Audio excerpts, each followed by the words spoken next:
तो एंडोक्रिनोलॉजी में हमारा सबसे पहला टॉपिक है development of pituitary gland. Means कि हम सबसे पहले स्टडी करें एम्ब्रियोलॉजी ऑफ एंडोक्राइन ग्लैंड्स। ठीक है,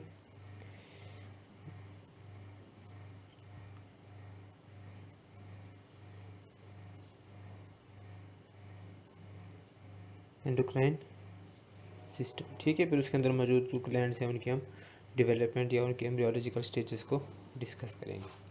तो एम्ब्रियोलॉजी ऑफ एंडोक्राइन सिस्टम में हमारा सबसे पहला टॉपिक है डेवलपमेंट ऑफ पिट्यूटरी ग्लैंड। ठीक है,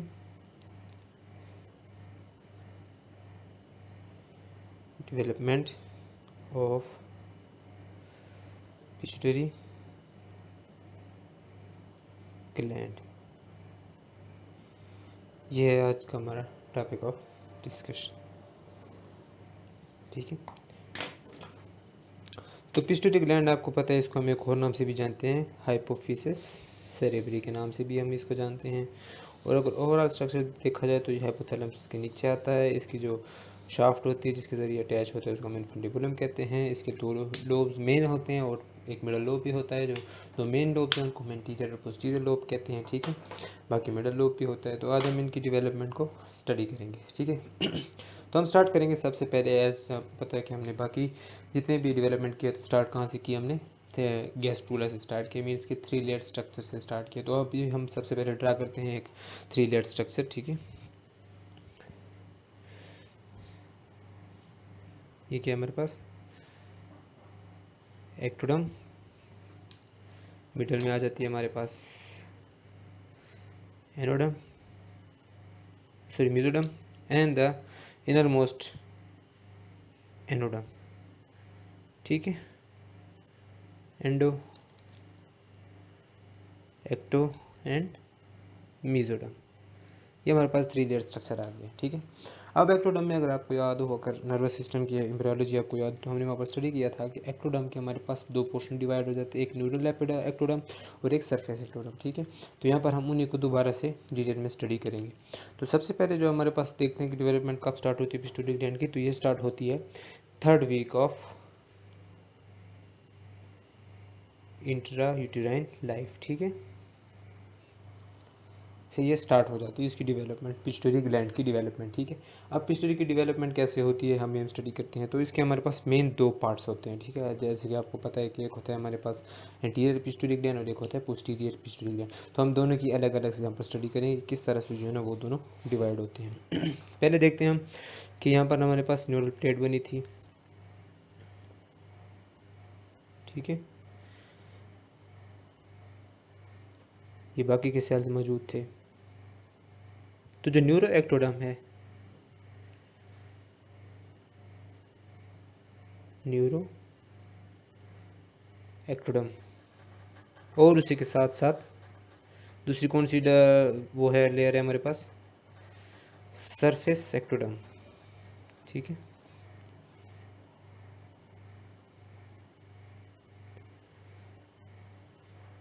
अब जो न्यूरो एक्टोडम है उससे हमारे पास कौन सा पोर्शन बनता है पिट्यूटरी ग्लैंड का, उससे हम कहते हैं, से लिख लेता हूँ, हाइपोफिजियल स्टैक। ठीक है, हम इसको डिटेल में स्टडी करेंगे ये क्या चीज़ होती है। जबकि जो सरफेस एक्टोडर्म है वो क्या बनाता है, रेत की स्पोज, RED के स्पोज। ठीक है, ये पोच लाइक स्ट्रक्चर होता है, पाउच बनाता है। ठीक है, अच्छा, जो हाइपोफिजियल स्टैक है हमारे पास, इससे 3 मेन पोर्शन बनते हैं। कौन कौन से, सबसे पहला इनफंडिबुलम, जिसके ज़रिए ये हैंग हो रहे होते हैं। ठीक है, लोब्स। फिर आते हैं हमारे पास पार्स पोस्टीरियलिस, और फिर आते हैं हमारे पास median eminence of pituitary gland, ये पोर्शन हो जाते हैं। फिर आते हैं हमारे पास सरफेस एक्टोडर्म। अब सरफेस एक्टोडर्म के अलग से 3 पार्ट्स होते हैं। कौन कौन सा, सबसे पहले आते हैं हमारे पास पार्स डिस्टेलिस, फिर आते हैं हमारे पास पार्स ट्यूबरेलिस, और फिर आते हैं हमारे पास पार्स इंटरमीडिया। तो ये पोर्शन हमारे पास डिवीजन हो जाती है सरफेस एक्टोडर्म की और न्यूरो एक्टोडर्म की। अब हम देखते हैं कि इनमें सरफेस एक्टोडर्म से क्या बनेगा और न्यूरो एक्टोडर्म से क्या बनेगा, जो हमारे लिए एक इम्पॉर्टेंट टॉपिक है। ठीक है, अब सबसे पहले आप ये देखें कि जो मेसोडर्म है ना, तो मेसोडर्म का वो पोर्शन जो कि आगे जाके माउथ बनाएगा, उससे बनेगा रेत की स्पॉज। उसके जो ऊपर वाला एक्टोडर्म होगा उससे रेत की स्पॉज बनेगा। ठीक है, ये बात आपने याद रखनी है। इधर मैं लिख लेता हूँ उसकी लोकेशन कौन सी होगी, स्टोमोडियम एंड बकोफेरिंजियल मेम्ब्रेन। ठीक है,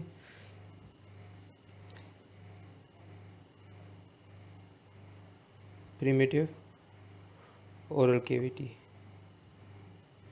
ये मेमोरियोलॉजी ऑफ डाइजेस्टिव सिस्टम में डिटेल से पढ़ेंगे किस तरह से ओरल कैविटी बनती है। ठीक है, फिलहाल आप इतना याद रखिए कि प्रिमिटिव ओरल कैविटी से कि जो ऊपर वाला पोर्शन होगा उस जगह से हमारे पास रेत की स्पॉज बनेगा। अब हम यहाँ पर दोनों को अलग-अलग सीधे सेपरेटली ड्रा करते हैं।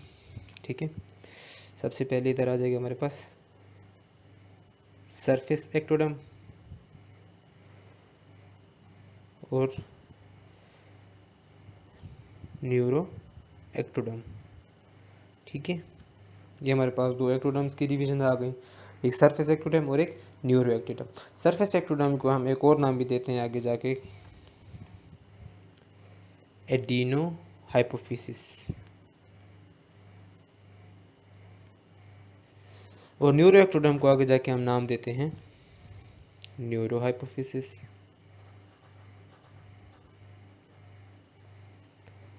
ठीक है, इनको आसान अल्फाज में क्या कहते हैं, एडिनो हाइपोफिसिस को हम कहते हैं anterior lobe of pituitary gland, जबकि इसको हम क्या कहते हैं posterior lobe of pituitary gland. तो ये हमारे पास इसकी डिवीजन हो जाती है फ्यूचर में। ठीक है, अब हम यहाँ पर डिटेल में स्ट्रक्चर बनाएंगे तो आपको आसानी से समझ आ जाएगी कि कौन सा स्ट्रक्चर क्या बना रहा है और कैसे बना रहे हैं। ठीक है, वैसे तो एक्टोडर्म की लेयर ऊपर बनानी चाहिए ना, हम यहाँ पर नीचे इसलिए बनाएंगे क्योंकि हमें न्यूरो एक्टोडर्म को नीचे रखना है। ठीक है,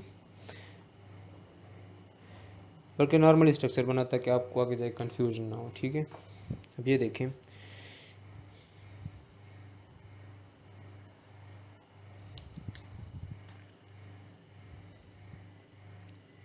ये हमारे पास दो लेयर्स हैं। ठीक है, ऊपर वाली क्या है न्यूरो एक्टोडर्म, नीचे क्या है सरफेस एक्टोडर्म। ठीक है, जो मेसोडर्म के साथ है। ठीक है ना, और मेसोडर्म के कौन से पोर्शन के साथ है, स्टोमोडर्म एंड बोकोफेरिंजियल मेम्ब्रेन। ये बात आपने याद रखनी है, आगे जाके काम आएगी। ठीक है,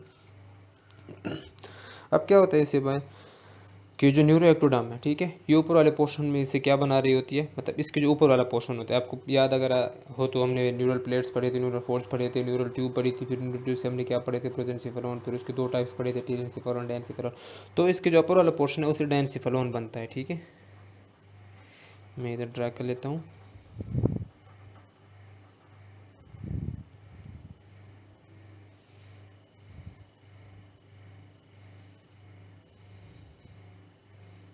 तो ये जो हमारे पास पोर्शन है, ठीक है, ये जो हमने लेयर बनाई है, ये क्या कौन सी लेयर है, ये जो लेयर बनी है ये हमारे पास कहलाती है फ्लोर ऑफ डाइएन्सिफेलोन। ठीक है, और डाइएन्सिफेलोन को आसान अल्फाज में क्या कहते हैं हाइपोथैलेमस। ठीक है, अब इसके पोर्शन देखें तो ये तो फ्लोर हो गया, ये जो वाला पोर्शन है ये वाला। ठीक है, ये क्या होता है हमारे पास, ये होता है थर्ड वेंट्रिकल। ठीक है, जो कि इसकी हमें यहाँ पर ज़रूरत नहीं है, ये ऑप्टिक कियाज्मा हो जाता है। ठीक है, इसकी भी हमें ज़रूरत नहीं, हमें इस पोर्शन की ज़रूरत है, ये जो नीचे आ रहा है। ठीक है, ये डावर्टिकुलम बनता है सबसे पहले, ये नीचे आ रहा होता है। ठीक है, इसी के साथ साथ जो नीचे वाली लेयर थी सरफेस एक्टोडर्म जो कहलाती थी, वो क्या कर रही होती है, वो एक ऊपर की तरफ डाइवर्टिकुलम बना रही होती है, वेजिनेशन होना शुरू हो जाती है, कुछ इस तरह की शेप बनती है। देखिए,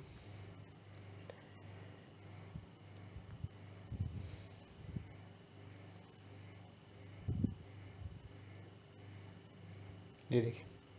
ठीक है, इस शेप को हम क्या कहते हैं, ये जो अगर वेजिनेशन बनी इसको हम कहते हैं रैथकीस, सॉरी रैथकीस पाउच। इस शेप को हम कहते हैं रैथकीस पाउच। अब नेक्स्ट स्टेज में क्या होता है कि ये फर्दर जो है ना इसकी वेजिनेशन कंटिन्यू रहती है। ठीक है, इसकी वेजिनेशन फर्दर कंटिन्यू रहती है, ऊपर वाले की भी और नीचे वाले की भी। कुछ इस तरह की शेप बन जाती है।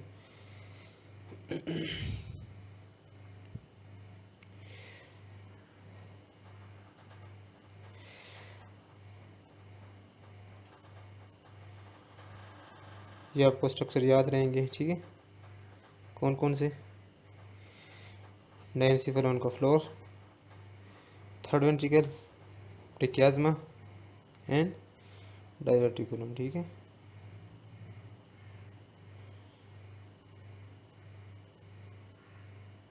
ये कुछ इस तरह से ये स्ट्रक्चर हो गया हमारे पास, ठीक है। जबकि जो नीचे की तरफ से हमारे पास रक्त किस पाउच आ रहा था वो और भी ऊपर तक आता जाएगा, ठीक है।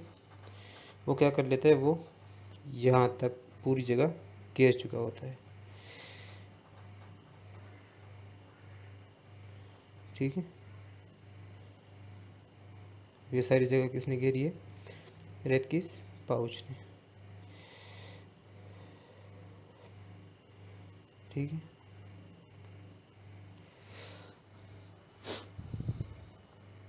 रेत किस पाउच। अब नेक्स्ट स्टेज में क्या हो जाता है कि ये जो पाउच है यहाँ से डिअटैच हो जाता है, ठीक है। यहाँ से डिटैच होके किस चीज़ के साथ ओवरलैप कर जाता है? ऊपर वाले पोर्शन के साथ। तो ये कुछ इस तरह के स्ट्रक्चर बना लेते हैं हमारे पास,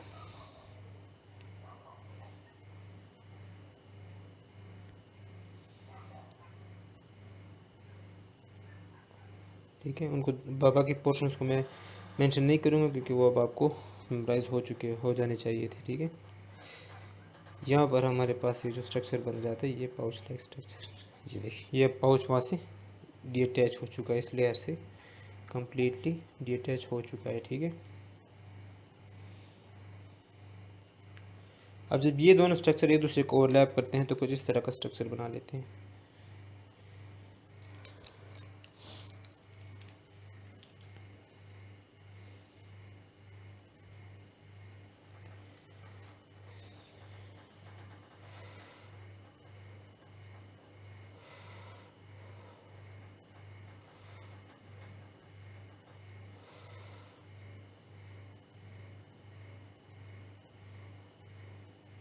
अब ये जो नीचे वाला पोर्शन है जो पोस्टीरियर साइड पे, ये क्या कहलाता है? Posterior lobe of pituitary gland, ठीक है। जबकि जो इंटीरियर है ये क्या कहलाता है? Interior lobe of pituitary gland, ठीक है। इंटीरियर लोब को हम क्या कहते हैं? एड्यून हाइपोफिसिस। जबकि पोस्टीरियर को क्या कहते हैं? Neuro hypophysis. और ये किस चीज़ के लिए जरिए अटैच होते हैं? इनफंडिबुलम के जरिए, ठीक है। और किस चीज़ के साथ अटैच है? डायनसिफेलोन के साथ, ठीक है। मीन्स के हाइपोथैलेमस के साथ।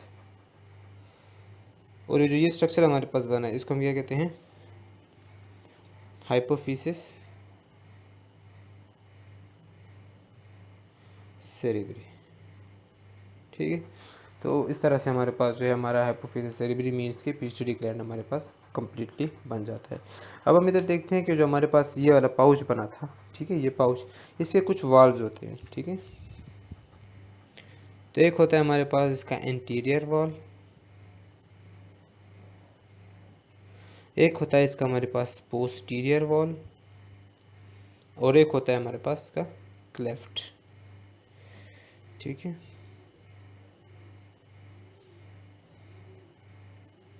जो इंटीरियर वॉल है हमारे पास, ये क्या स्ट्रक्चर बना रहा होता है आगे? ये बनाता है पार्स एंटीरियलिस, ठीक है। जबकि जो पोस्टीरियर वॉल है ये हमारे पास बनाता है पार्स इंटरमीडियस, मीडियलिस या मीडियस, ठीक है। जबकि जो क्लेफ्ट है ये हमारे पास क्या बनाता है? ये बनाता है हाइपोफिजियल क्लेफ्ट, ठीक है। पार्स इंटीरियर के कुछ सेल्स आगे जाके क्या बनाते हैं? पार्स ट्यूबरलिस, ठीक है। तो इस तरह से हमारे पास जो एक कॉम्प्लेक्स स्ट्रक्चर बन जाता है जिसको हम क्या कहते हैं? हाइपोफिसिस सेरेब्री, ठीक है। ये हमारे पास एक कॉम्प्लेक्स किस्म का स्ट्रक्चर बन जाता है जिसमें सारे स्ट्रक्चर मौजूद होते हैं। इन स्ट्रक्चर्स की जो एनाटॉमी है वो हम अलग से डिस्कस करेंगे एनाटॉमी पोर्शन में, ठीक है। हमने अभी इस पोर्शन में सिर्फ और सिर्फ एम्ब्रियोलॉजी डिस्कस करनी थी ताकि ये ज़्यादा कॉम्प्लिकेटेड ना हो, ठीक है। तो आप देख सकते हैं कि किस तरह से जो हमारे पास डिवीजन हुई है कि सबसे पहले हमने एक्टोडर्म की डिवीजन की है, न्यूरो एक्टोडर्म, सरफेस एक्टोडर्म, ठीक है, हाइपोफिजियल और रेथ के पॉचेस वगैरह। जो सरफेस एक्टोडर्म है उसने क्या बना है, एडिनो हाइपोफिसिस मीन्स की एंटीरियर पोस्टीरियर ग्लैंड, जबकि जो न्यूरो एक्टोडर्म है उसने क्या बना है, पोस्टीरियर पिट्यूटरी लोब। तो इस तरह से हमने फिर इनकी फर्दर डिवीजन पढ़ी है कि किस तरह से एक दूसरे को सराउंड करते हैं, किस तरह से सेपरेशन होती है इनकी, और कौन कौन से वाल्स मौजूद होते हैं रथ के पाउच में जो कि आगे जाकर नेक्स्ट स्ट्रक्चर्स बनाने में हेल्पफुल होती हैं। तो इसके साथ हमारा टॉपिक कंप्लीट होता है।